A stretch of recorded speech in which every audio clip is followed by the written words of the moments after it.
ब्रेकनंतर तुम्हा सर्वांचं स्वागत आहे न्यूज 18 लोकमतमध्ये। यानंतर अत्यंत महत्त्वाची बातमी समोर येते ती म्हणजे महाराष्ट्रामध्ये पडत असलेल्या अतिमुसळधार पावसामुळे कुठेही आपत्कालीन परिस्थिती उद्भवू नये यासाठी सर्व यंत्रणांना सतर्क राहण्याचे आदेश जे आहेत ते मुख्यमंत्री एकनाथ शिंदे यांनी दिले आहेत। मुख्यमंत्री एकनाथ शिंदे यांनी राज्यातील सर्व विभागीय आयुक्त, जिल्हाधिकारी, पोलीस अधीक्षक आणि आपत्कालीन यंत्रणांच्या प्रमुखांशी फोनवरून चर्चा केली।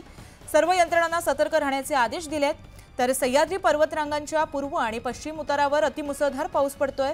या ठिकाणी नद्यांना पूर येण्याची शक्यता आहे। अशा ठिकाणी पूर नियंत्रण यंत्रणा सज्ज करणं, तसंच रविवार असल्यामुळे वर्षा पर्यटनासाठी मोठ्या संख्येने पर्यटक बाहेर पडत असतात, त्यांना धोकादायक परिस्थितीची वेळीच जाणीव करून देणं, तसंच अति धोकादायक ठिकाणी पर्यटकांना जाण्यास बंदी घालणं, अशा विविध आदेश जे आहेत ते आपत्कालीन यंत्रणांना मुख्यमंत्र्यांनी दिलेत। तर याबाबत आपण अपडेट जाणून घेतोय आमचे प्रतिनिधी उदय यांच्याकडून।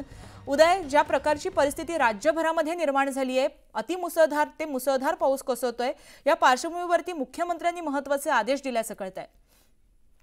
महाराष्ट्रामध्ये सर्वत्र अतिमुसळधार पाऊस पडतो आहे। विशेषतः सह्याद्रीच्या पूर्व आणि पश्चिम उतारावरती मोठ्या प्रमाणात पाऊस जो आहे अतिमुसळधार पडत आहे। त्यामुळे सर्व आपत्कालीन यंत्रणांना सतर्क राहण्याचे आदेश मुख्यमंत्री एकनाथ शिंदे यांनी दिलेले आहेत। मुख्यमंत्री एकनाथ शिंदे यांनी सर्व आपत्कालीन यंत्रणांच्या प्रमुखांशी, विभागीय आयुक्तांशी, जिल्हाधिकाऱ्यांशी, पोलीस अधीक्षकांनी, त्याचबरोबर महापालिका आयुक्तांशी देखील फोनवरून चर्चा केलेली आहे आणि त्या संदर्भात त्यांनी तसे आदेश देखील दिलेले आहेत। कुठेही आपत्कालीन परिस्थिती उद्भवू नये यासाठी सर्वत्र यंत्रणा सज्ज ठेवण्याचे त्यांनी आदेश दिलेले। त्याचबरोबर सह्याद्रीच्या पूर्व आणि पश्चिम भागांमध्ये अतिमुसळधार पाऊस पडत असल्यामुळे काही नद्यांना पूर येण्याची शक्यता आहे। तिथे पूर नियंत्रण यंत्रणा जी आहे ती देखील सज्ज करण्याचे आदेश दिलेले। त्याचबरोबर रविवार आहे, वर्षा सहलीसाठी मोठ्या संख्येने पर्यटक बाहेर पडतात।